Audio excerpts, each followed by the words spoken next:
everyone, my name is Abby and we're so excited that you're joining us today.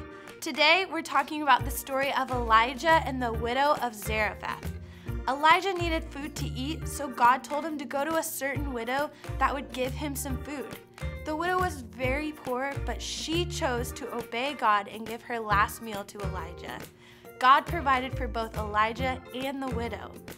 Even when we don't know how God is going to provide for what we need, we can still trust in God. That's why today we're saying, every day I can trust Jesus. We're going to start things off by singing a song together. So go ahead and stand up and sing this out with us as loud as you can.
Greater than, no one is bigger than, no one is stronger than, hey! No one is greater than, no one is bigger than, no one is stronger than. Come on! No one is greater than, no one is bigger than, no one is stronger than. No one is greater than, no one is bigger than, no one is stronger than Jesus.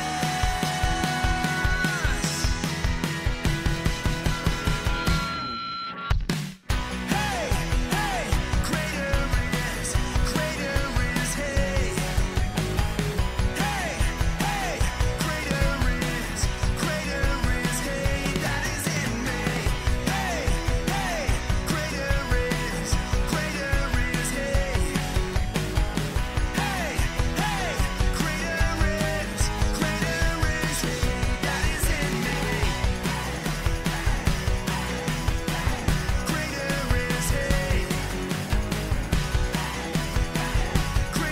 hey. Greater is, hey.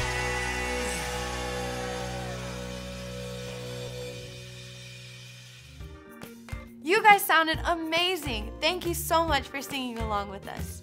Now we're going to take some time to watch a Bible story together. Like I said earlier, today's story is about Elijah and the widow of Zarephath. So let's check it out. A long time ago, there was a drought in the land of Israel. This means that for a very long time there was no rain and all of the land was dry. During this time, there was a man named Elijah. Elijah was a prophet, so he spent his time traveling the land helping people and speaking on behalf of God. During this drought, God had instructed Elijah to camp out beside a small brook called Cherith. There, God provided food for Elijah brought to him by ravens, and water courtesy of the brook. But after a while, the brook dried up. So God told Elijah to get up and go to a town called Zarephath. Once he got there, there would be a widow woman that God commanded to feed Elijah. Hearing this good news, Elijah set off towards Zarephath. When he arrived, he went out and found the woman that God had told him about. She was out by the city gates gathering sticks. Elijah called out to the woman and asked her to bring him some water. She was happy to help the prophet, but as she started to walk away, Elijah had a second request. He said, "Bring me a small loaf of bread as well." This may seem like a simple request. After all, it was only one piece of bread that Elijah was asking for, but to this woman, it was so much more. She called back to Elijah saying, "I don't have any bread. All I have is a handful of flour and a little bit of oil, and I was going to use what I had left to make one final meal for me and my son before we die." Elijah looked back at the woman and insisted that she use her flour and oil to make him a piece of bread anyway. And after that, she could make her small family a meal. He went on to tell her what the Lord had said. "The jar of flour will not be used up, and the jug of oil will not run dry until the day that the Lord sends rain on the land." The woman left and made the bread for Elijah, and when she had finished, she realized that what God had promised came true. There was still some flour and oil left. So she made a meal for her and her son to eat, and every time she went back to make bread during the drought, she always had enough. God did as he promised and multiplied her flour and oil until the day came when rain returned to the land. The end. What an incredible story! God took a small amount of oil and flour that was only supposed to last one more meal, and he used it to feed the woman and her son until the drought was over.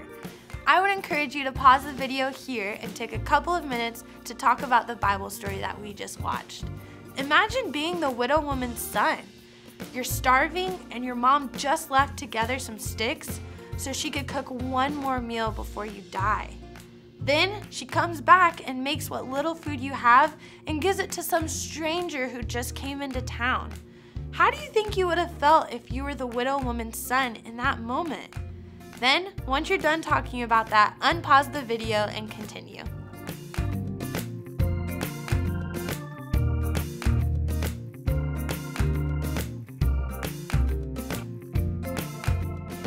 Our friend Pastor Andrew is going to be talking to us a little bit more about the story right now. So let's go ahead and take a look. How many of you have ever gone to make a bowl of cereal and the box of cereal is nearly empty? Like there are just a few actual pieces of cereal left and then there's just the crumbs. Yeah, that's always pretty disappointing.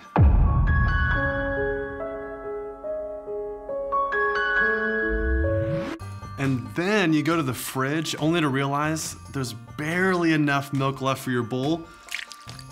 Oh, that is the worst.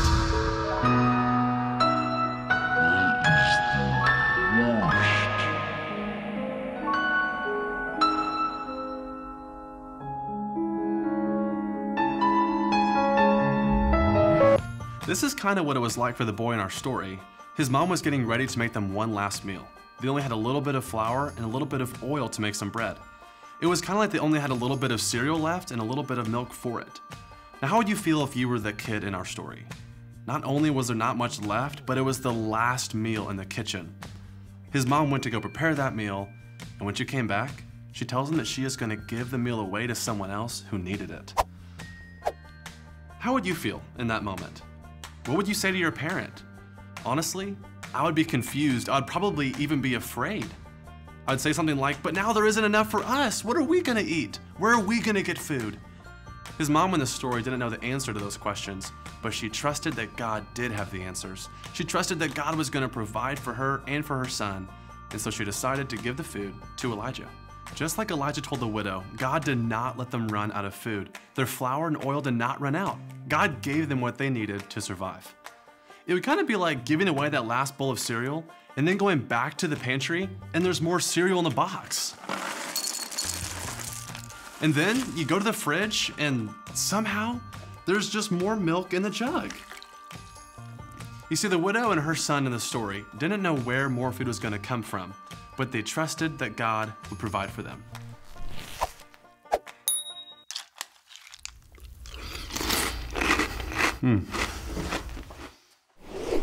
Philippians 4:19 says this, "My God will meet all your needs according to his riches and glory by Christ Jesus." Now, we don't always know how God is going to provide for us, and that's okay. We can still trust in him every single day to provide for what we need. Sometimes God will provide for you in ways that aren't so obvious. You might remember in the chapter before this story, God sent Elijah to a stream where he could drink water, and God sent birds there to feed him. I'm sure Elijah never would have guessed that that was how God was going to provide for him, but still, Elijah trusted God and went to the stream. When that stream dried up and Elijah needed somewhere else to go, he didn't get worried. He just trusted that God would provide for him again. And this time, God sent Elijah to a poor widow and told him that she would provide for him. Again, Elijah probably wouldn't have guessed that that was how God would provide for him, but he chose to trust God anyways. Or think about this. God provided for the widow by telling her to give. Still, she trusted that when she gave, God would give back to her and provide for her. God always provides for us. His ways are higher than our ways. We can trust in God because he is good and he provides for our needs. Everyone say this after me. Every day, I can trust in Jesus. Pastor Andrew talked about how we don't always know how God is going to provide for us, but that's okay. We can still trust in him every single day to provide for what we need. Remember our verse in Philippians 4:19. My God will meet all your needs according to his riches and glory by Christ Jesus. Is there something you're in desperate need of, like the woman from our story today? I would encourage you to take some time right now to talk with your parents or your small group leaders. Talk about what that need is, and then take some time to pray together and bring those needs to God. Tell him that you trust him to meet those needs. Remember, every day we can trust in Jesus. That's it for this week. Thank you so much for joining us, and we'll see you next time.